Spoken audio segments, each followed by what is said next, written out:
Hey everybody, tonight's video is called Jesus Pays Tax. And tonight we continue our skip through study here in the Gospel according to Matthew, where we're going to be looking at Jesus paying the temple tax. So some people might have the mindset that Jesus is basically a libertarian. Don't tax me, bro. But we're going to take a look at Matthew chapter 17. And we're going to look at verse 24 through 26 to open.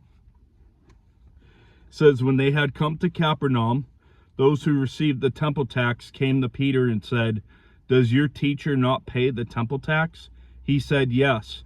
And when he had come into the house, Jesus anticipated him, saying, what do you think, Simon? From whom do the kings of the earth take customs or taxes?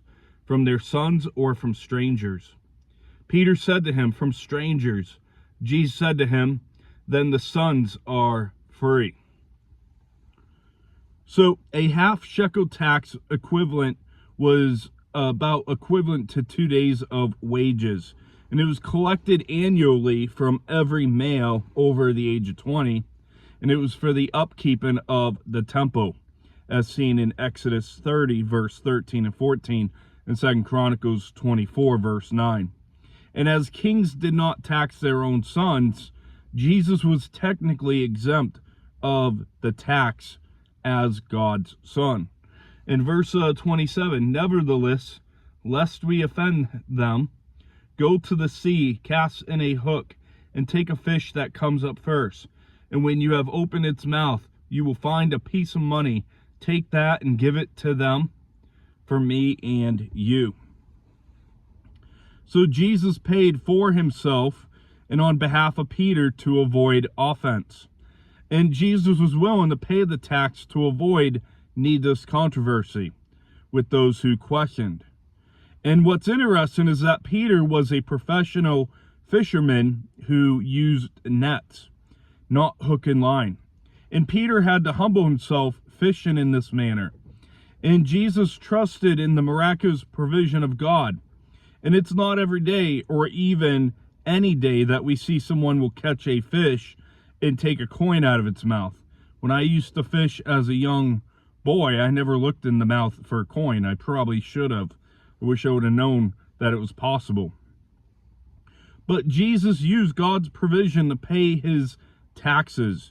And Jesus paid for Peter as a foreshadow of the work of redemption for all men. And what we see right before verse 24 through 27 on the instruction about taxes, we see the instruction about Jesus' death. So in a way, Jesus uses this picture, like this story, as an illustration to point to the work of redemption for all men.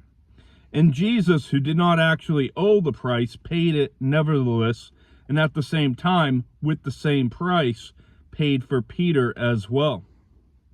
And this is after Jesus spoke of the betrayal to come upon him. And so, maybe I'm going to try this in the springtime when I do my taxes. I'm going to actually pick up fishing again and see if I can pay my taxes through this method. But, joking aside, I mean, these 4 verses are powerful, pointing us to the work of Christ's redemption.